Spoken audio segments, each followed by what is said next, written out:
WAMS Logistics has been denied a local content certificate from the Local Content Secretariat in Georgetown, Guyana.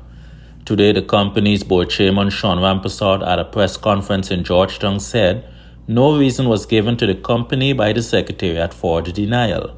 In its local content application, the company named Trinidadian-born Deepak Lal as its Guyanese investor with a 51% investment of $210 million Guyana dollars into the WAMS Logistics operations. Deepak was not born in Guyana. Deepak was born in Trinidad.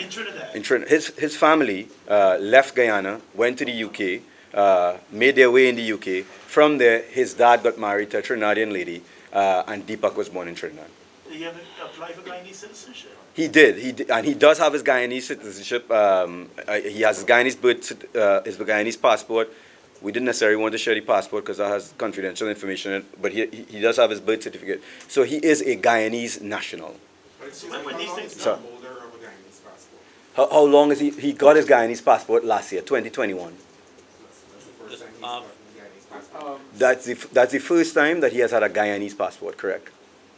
The Local Content Secretariat by law monitors the level of access to jobs and investments by Guyanese and their companies into the structure of foreign investors and service providers to the local oil and gas industry. What would you say to persons then who believe that the obtaining of the Guyanese citizenship was a matter of convenience to facilitate his entry into the Guyanese market? Good, and that's a very good question, and I'll say this, right? So I feel that based on the way Guyana is going, the biggest thing that could catapult the development of Guyana is to get back the best and the brightest into Guyana, to bring their capital into Guyana, to bring their skills into Guyana, and to bring their network into Guyana. And I feel like if you have somebody who has deep Guyanese roots and he's willing to invest significant sums of money into Guyana, we should do everything to bring those type of folks back to Guyana.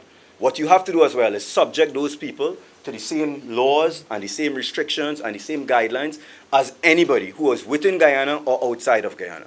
But I think the single biggest thing that we have to do, and if you go back to what President Ali is saying about bringing back the diaspora to Guyana, I think that's quite significant. And that's how I feel like. I don't feel like Deepak has gotten his passport in 2021 is something of convenience. I think it's a real big opportunity for him to start investing in Guyana. The company is not ruling out having the matter addressed through a judicial process. I think the next step here is to ensure that we continue to engage and dialogue with the authorities, to continue to reach out to the Local Content Secretariat and to ask them to tell us why we have not received our certificate. And if that doesn't work, I mean, ultimately, which is the last thing, and we really don't want that to do, I'm very confident about the court system in Guyana, and I think that the courts are open to anybody for redress. But I hope it doesn't get to that. Repeated efforts to solicit a comment from the head of the Local Content Secretariat, Martin Patap, proved futile.